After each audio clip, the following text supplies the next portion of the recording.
is, before I tell you what happened to the Prophet ﷺ when he sent his Sahaba to Habasha. What was one of the questions that he asked the Sahaba? Does anyone know? One of the questions that he asked Ja'far radiallahu anhu. He asked him a series of questions. Other. Ja'far, what else? In that same situation. One of the questions that they asked is, does this man have older generation who are kings? Is his great-grandfather a king? His great-great-grandfather a king? You know, he asked that question. And also in that. So he said to him no. And the reason he later on told him, and as Yusuf said, it was more than one time, why he asked that question is because if he had grandfathers who were leaders, what happens? He's after a kingdom that they lost in the past. They're after a kingdom they lost in the past. So we have Abdul Aziz now coming in the early part of the 19th century. And that's exactly what happened. He's after a kingdom his grandfathers had in the past. He comes now and he brings the Mujahideen, who are the followers of Muhammad ibn Abdul Wahhab, and uses these people, sincere people, as pious inshallah as their great-grandfather Muhammad Abdul Wahhab. And him, a traitor, as a traitor can come. You know, him and his kids, all his kids so far, the ones we know, are traitors. Abdul Aziz comes, and one of the first things he does is establishes, you know, their alliance with the kuffar today is not known. It's in their blood.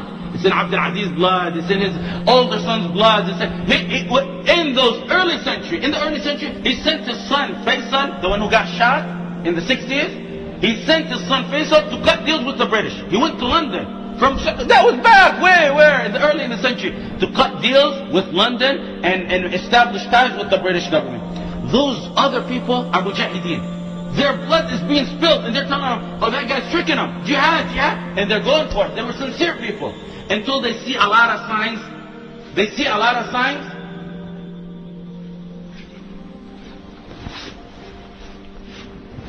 They see a lot of signs where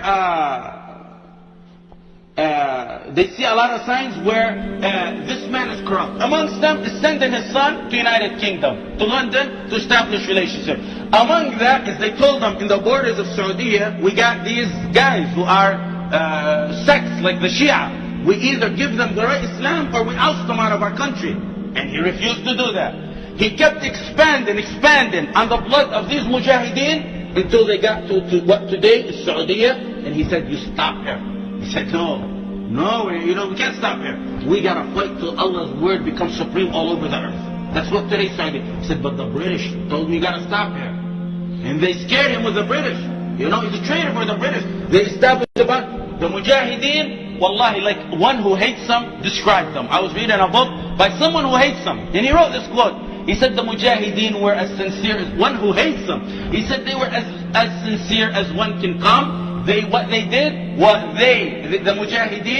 were after two things: either victory, establishing Allah's name on this earth, or the second thing, becoming martyrs. When he told them that the British are stopping, and they told them these guys these were Bedouins. They don't know nothing. They're Bedouins, but they have sincere. Their leader, their great-grandfather, Muhammad ibn Abdul Wahhab, left the right aqidah in them. They told them that the British have airplanes. You know, they didn't know what airplanes was. He said, what is airplanes? He told them things that fly up. They never seen airplanes. He told them things that fly up. These sincere mujahideen told them they fly up in the sky. They're telling Abdul Aziz and his messengers, is Allah on top of the planes or under them? That's what we gotta know. He told them, no, Allah's on top of them. So don't worry about them then. That's it. You know, we gotta. This is how sincere. Who raised them like this?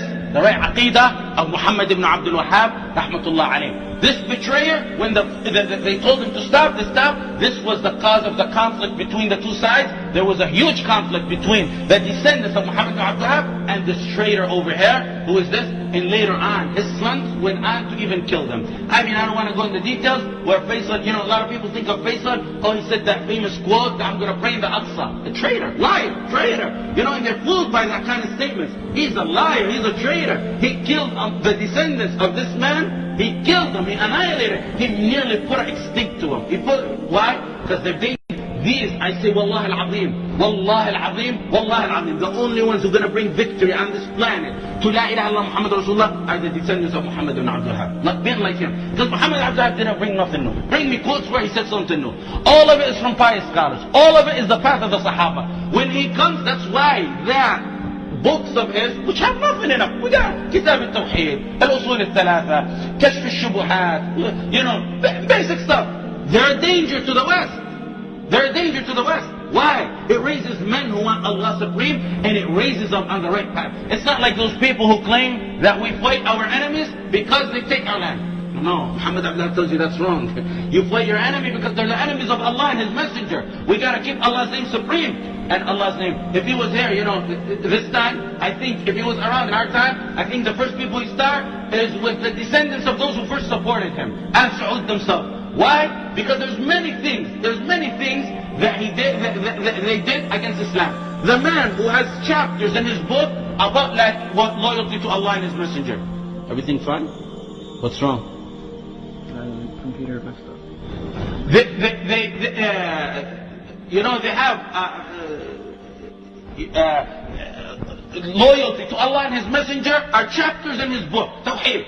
Loyalty to Allah and His Messenger. Ya alladhina amanu, la tattakhidhu al-yahuda wa an-nasara awliya.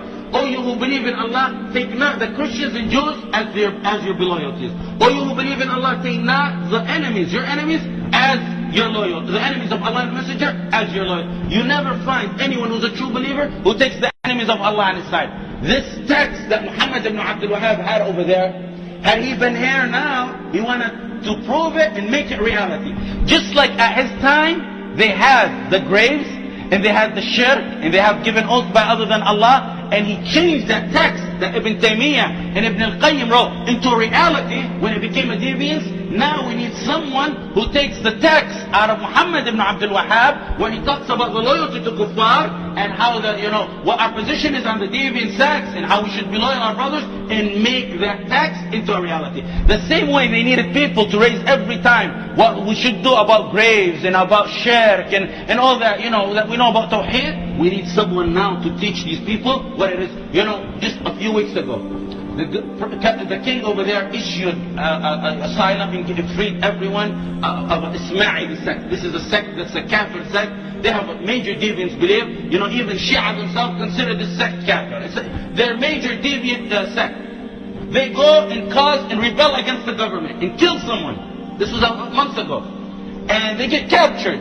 And the judge issues that they condemn to death. And it gets to the king for himself because he has to approve it. This is recently, 2 times in the past month. And he changes the death sentence to 5 years, 10 years in prison, leniency, free them, and they're Ismaili sect. I say the same thing happens to people from Ahl Sunnah wal Jama'ah who are caught with nothing they do except they love Allah and His Messenger, and they be loyal to Allah and the Messenger, and they hate the enemies of Allah. They get thrown in jail. Wallahi, they never see the sun for generations after generation. Why? Because there's no loyalty, no aqidah. This aqidah that their answer, they brag about following His footsteps, and that's what you gotta keep in mind. A lot of people defame this da'wah because they associate it with this Al Saud over here. The first Al Saud, I really look and see if there's anything questionable about their intention that appears to us. We couldn't find nothing.